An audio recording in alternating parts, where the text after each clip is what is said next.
اشرف علی تھانوی کے ماموں کا ایک مرید تھا. آپ دیکھو واقعہ سنو. حاجی صاحب میں آپ کی خاص توجہ. عبد الخالق صاحب, اشرف علی تھانوی کا ایک ماموں تھا.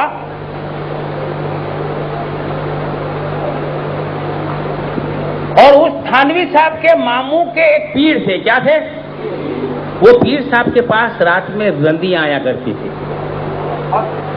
تو تھانوی کے ماموں کا پیر بھائی ایک دن اشرف علی تھانوی کے ماموں سے ملا.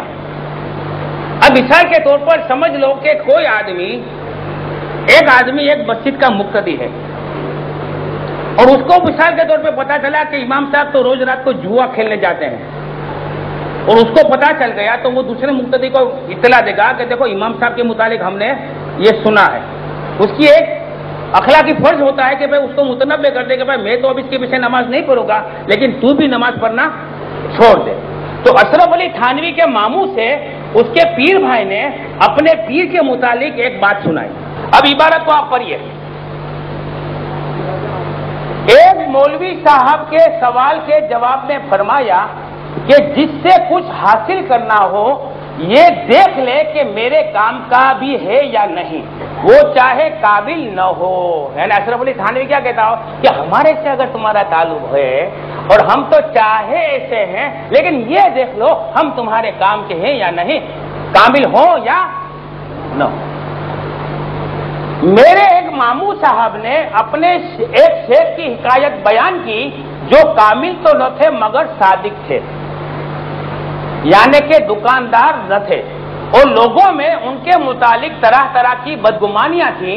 بعض کا خیال ان بزرگ کے متعلق یہ تھا کہ ان کے پاس روپیہ بہت آتا ہے, حجرہ میں مدفون ہوگا, اسی ہی بنا پر ان کے انتقال کے بعد ان کا حجرہ کھدوا گیا کہ شاید روپیہ جمع ہو.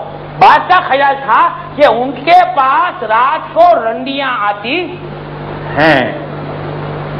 غرض کے اس قسم کے خیال ان کے متعلق لوگوں کے تھے. ایک شخص نے ماموں صاحب سے کہ جو کہ ان کے مرید تھے, آپ دیکھو اصل واقعہ اب آ رہا ہے.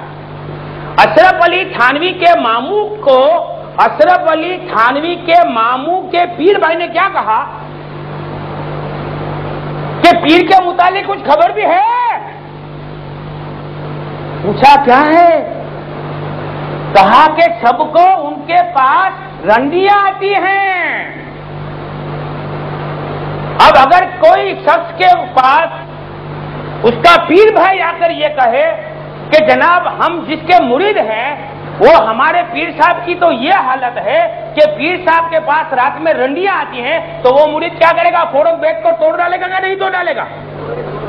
لیکن یہاں تھانوی کا ماموں کیا کہتا ہے؟ خدا تم کو جزائے خیر دے. کیا بولتا ہے؟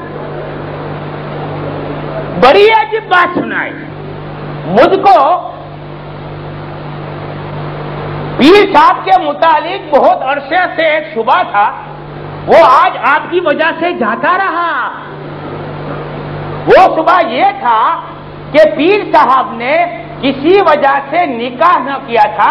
اس سے میں یہ سمجھتا تھا کہ شاید یہ بزرگ انین ہوں.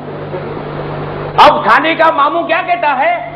جب تھانوی کے ماموں کے پیر بھائی نے تھانوی کے ماموں سے کہا کہ ہمارے پیر صاحب کے پاس رات میں رنڈیاں آتی ہیں, تو وہ کیا کہتا ہے؟ اللہ تعالیٰ تم کو جزائے خیر عطا فرمائے, تم نے میرے دل کا ایک بہت بڑا شبہ نکال دیا.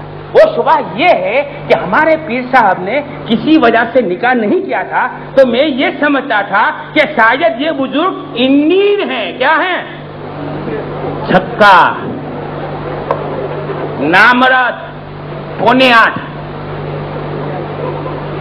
اب دیکھو اب بات کہاں کی کہاں ہو جاتا ہے.